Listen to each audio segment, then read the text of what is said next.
अस्सलाम वालेकुम, मैं हूं इमरान हुसैन। नाज़रीन, प्रोग्राम में सबसे पहले पाकिस्तान में आज क्या बड़ा होने जा रहा है। वज़ीर आज़म शहबाज शरीफ ने हंगामी इजलास बुलाया है। आलमी हालात आज़रा, आलमी सूरत हाल के तनाज़र में आज पाकिस्तान क्या बड़ा फ़ैसला करेगा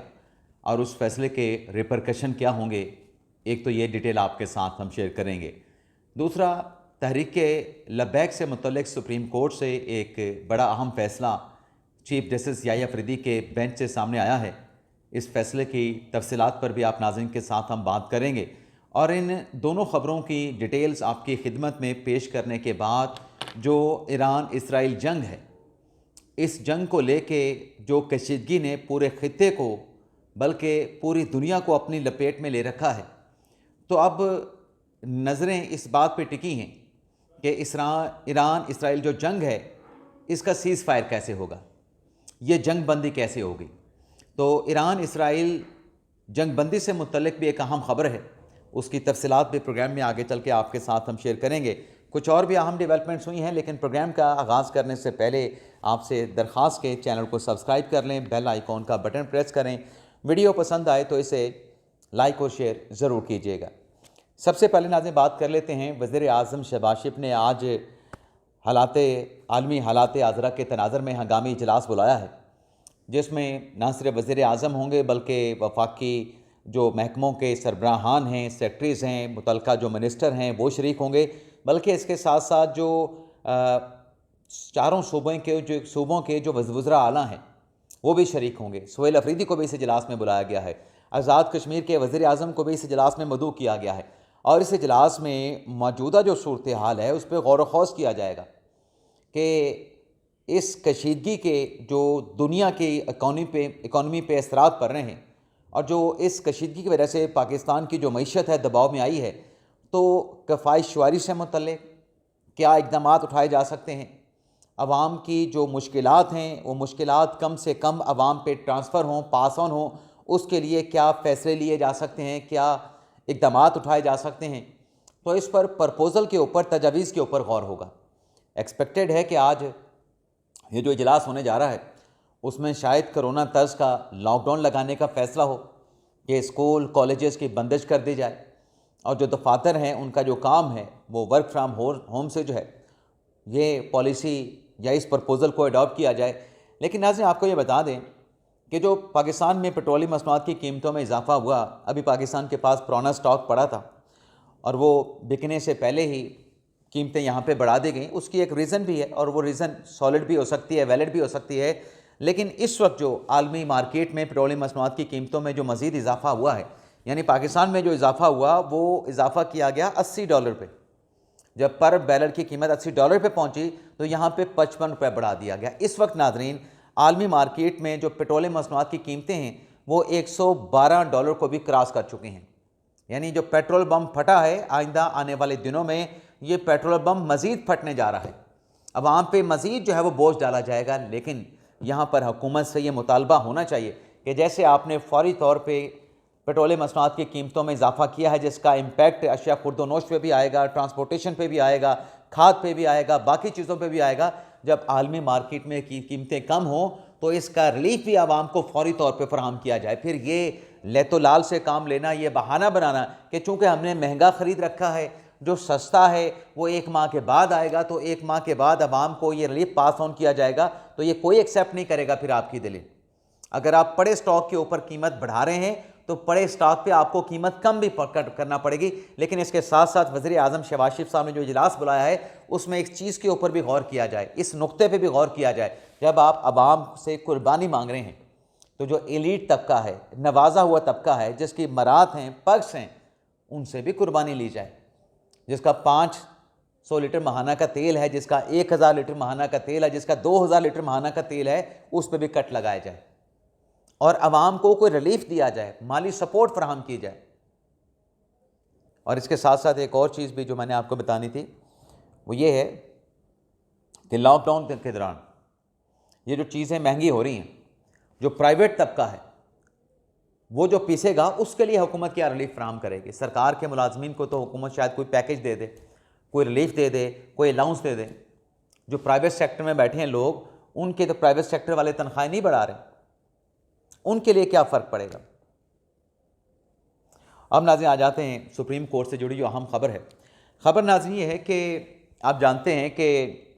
जो साद रिजवी साहब हैं, अनस रिजवी साहब हैं, जो पिछले दिनों इसी गज़ा के मामले के ऊपर जो इन्होंने एहतजाज करने का फ़ैसला किया, न सिर्फ एहतजाज करने का फ़ैसला किया बल्कि लाहौर से निकले इस्लामाबाद की जानिब लॉन्ग मार्च लेकर।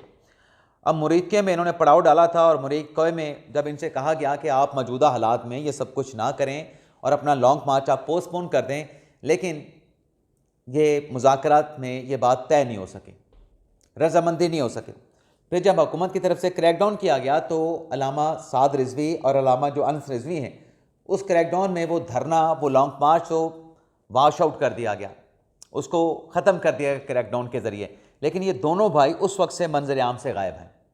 अभी तक ये सामने नहीं आए हैं।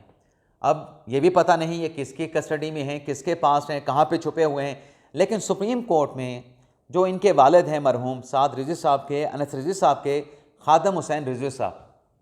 आपको याद होगा कि अभी भी अगर शहबाज शरीफ साहब की हुकूमत में, मरीम नवाज़ की हुकूमत में ये साद रिजवी और अनस रिजवी ने ये धरना देने का, लॉन्ग मार्च करने का ऐलान किया था, लेके निकले भी थे इस्लामाबाद के लिए, तो माजी में खादम हुसैन रिजवी साहब ने भी जब वो एक इशू बना था तौहीन रसालत का, तौहीन मज़हब का, तो खादम हुसैन रिजवी साहब ने यहाँ पर रावलपिंडी इस्लामाबाद में फैज़ाबाद के ऊपर धरना दिया था। अब उस धरने के ऊपर जो हुकूमत की तरफ से उनके ख़िलाफ़ मुकदमात का इंदराज किया गया, नवाज शरीफ साहब की हुकूमत थी या डिस्क्वालीफाई कर गए थे, लेकिन नून लीग की हुकूमत थी, तो जो मुकदमा दर्ज हुए थे उसमें ATC का मुकदमा भी दर्ज हुआ था, जिसमें इंसदादी दहशतगर्दी की अदालत ने हुकूमत के मुकदमे में खादम हुसैन रिजवी की ज़मानत को एक्सेप्ट कर लिया गया था। अब उस ज़मानत की कैंसिलेशन के लिए उस वक्त की जो पंजाब हुकूमत थी वो आई थी सुप्रीम कोर्ट में कि खादम हुसैन रिजवी की जो ज़मानत है, जो कि निचली अदालत ने दी है, ये फ़ैसला कलअदम किया जाए, खादम हुसैन रिजवी की गिरफ्तारी का हुक्म दिया जाए। तो वो मुकदमा तो सुप्रीम कोर्ट में दायर हुआ बेल की कैंसिलेशन का, लेकिन उसकी समाअत नहीं हो सकी। आज जब इस केस की समाअत हुई तो जो YFD साहब का बेंच था, उस बेंच में पंजाब के जो प्रोसिक्यूटर हैं, एडिशनल प्रोसिक्यूटर अहमद रज़ा गिलानी साहब, अब अहमद रज़ा गिलानी साहब से याद आया कि गिलानी साहब भी मंसूर शाह साहब के मुतासरा हैं। अब मंसूर शाह साहब के मुतासरा कैसे हैं, इनके साथ ज़्यादती कैसे हुई थी, ये कभी अहमद रज़ा गिलानी साहब से पूछें कि उनके साथ हुआ क्या था, उनके साथ किया क्या गया था, उनके साथ ज़्यादती क्या की गई थी। अब वो प्रोसिक्यूटर हैं, उन्होंने जब ये केस कॉल हुआ खादम हुसैन रिजवी साहब का, उन्होंने अदालत को ये बताया कि इस केस में जो मुकदमा ATC का दर्ज हुआ था, ना सिर्फ ट्रायल मुकम्मल हुआ, ट्रायल मुकम्मल होने के बाद मुल्ज़मान को बरी भी कर दिया गया। तो जो फरीक अव्वल हैं खादम हुसैन सोमरो, जिनकी बेल कैंसिलेशन की पंजाब हुकूमत यहाँ पे आई थी, वो भी इस दुनिया में नहीं रहे, वो भी इंतकाल फरमा चुके हैं। तो अदालत से उन्होंने कहा, अहमद रज़ा गिलानी साहब ने, कि चूँकि